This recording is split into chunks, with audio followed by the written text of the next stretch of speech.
Mga idol, pag-usapan lang natin ang 7 mahahalagang takeaways na nagsilbing reality check para sa Gilas laban sa New Zealand. Pabor ka ba sa number 7? Pag-uusapan natin yan ngayong araw. Pero bago yan, like and subscribe lang mga kabady para sa latest basketball news and highlights. Number 1, nag-step up ang Gilas locals lalo na sina Carl Tamayo, KQ at Juan Gomez Deliano.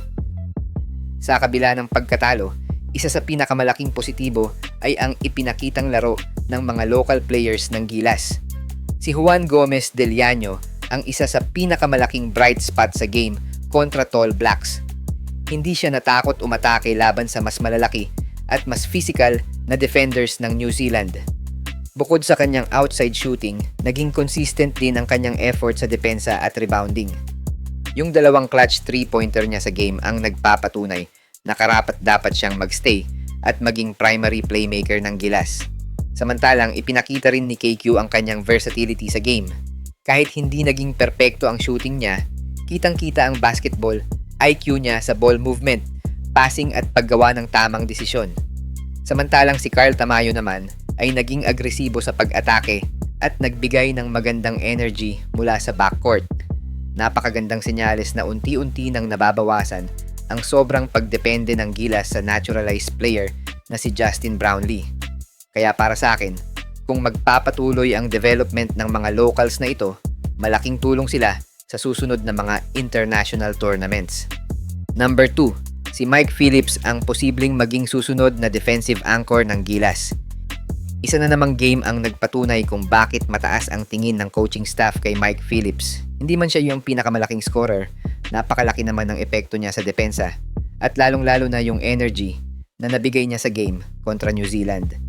Kita naman natin yung hustle niya sa bawat possession, chasing loose balls, switching sa guards, pagprotekta sa rim at pagkuha ng offensive rebounds. Hindi siya umiskor ng marami, pero ramdam na ramdam mo talaga yung impact niya sa loob ng court. Kung maipagpapatuloy niya ang ganitong development, posibleng siya ang maging pangunahing defensive anchor ng Gilas sa mga susunod na taon, lalo na habang papalapit sa pagtatapos ng karir ng ilan sa veterans ng Gilas. Number 3, nahirapan o sinadya ng Gilas na wag i-execute ang triangle sa depensa ng New Zealand. Isa rin sa napansin natin ay tila hirap talaga ma-execute ang triangle offense ng Gilas laban sa athletic at physical defense ng New Zealand. Good thing na 20% lang ata ng game sinubukan ng Gilas na gamitin ang triangle. Malaki yung adjustment na ginawa nila, lalo na at ibang play na ang nakita natin sa game nila sa Tall Blacks. Ang napansin ko kasi, naging decoy lang si JB sa buong game para lituhin ang Tall Blacks sa magiging opensa nila dahil for sure alam na ni CTC na na-checkmate na sila sa triangle kaya naman mas nag-focus na sila sa pag-atake sa basket at pag-set up ng mga shooters sa labas. Number 4, mukhang hindi na kayang buhatin ni Justin Brownlee mag-isa ang Gilas sa bawat laro. Hindi maikakaila ang napakalaking naitulong ni Justin Brownlee sa Philippine basketball. Siya ang naging bayani sa maraming mahahalagang panalo ng Gilas. Pero laban sa New Zealand, kapansin-pansing mas nahirapan siyang gumawa ng kanyang karaniwang offensive production. Posibleng factor na rin ang kanyang edad, ang dami ng international games na nilaro niya, at ang mas batang defenders na humaharang sa kanya. Hindi ito nangangahulugang tapos na si Brownlee. Ngunit malinaw na kailangan na ng Gilas ng mas malaking ambag mula sa locals at iba pang teammates upang hindi na lahat ng pressure ay nasa kanya. Well, wala na rin naman dapat patunayan si JB dahil sa dami na rin niyang naiambag sa larangan ng basketball sa Pilipinas. Pero I guess, it's time for Benny Boatwright to fill that spot as next naturalized player ng Gilas. Number 5, kailangan talaga ng Gilas ang laki ni Nakay Sotto at QMB.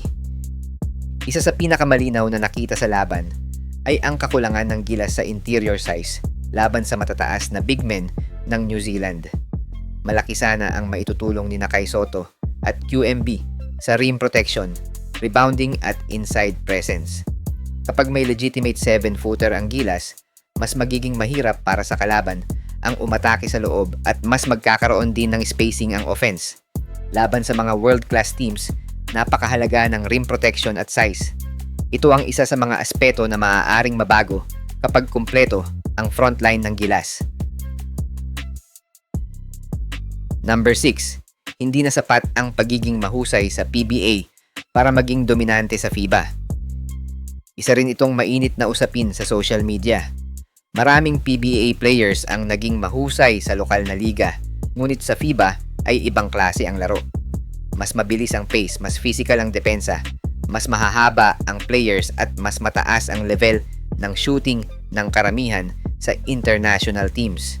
Dahil dito, may ilang PBA stars ang nahihirapang maipakita ang parehong dominance na ginagawa nila sa domestic league. Pero hindi rin makatarungang sabihing hindi na effective ang PBA players. Marami pa ring PBA players ang nag-aambag sa gilas. Mas tamang sabihin na kailangan nilang mag-adjust sa FIBA style of play at patuloy na i-develop ang kanilang skills upang makasabay sa international competition. Yung pagiging dominant sa PBA ay magandang pundasyon sana, pero para sa akin, iba pa talaga yung competition kapag kalaban na ang pinakamalalakas na teams sa mundo, gaya ng New Zealand at Australia. Number 7. Beatable na ang New Zealand kung nasa tamang lineup at tamang matchups ang gilas. Isa ito sa pinakamahalagang takeaway ng laban. Oo, natalo ang gilas pero hindi ibig sabihin nito na imposible nang talunin ang New Zealand. Sa katunayan, maraming pagkakataon sa laro na nakasabay ang gilas at naipakita nilang kaya nilang makipagsabayan sa isa sa pinakamalalakas na teams sa Oceania. Ang malaking tanong kasi ngayon ay ang tamang kombinasyon ng players at matchups.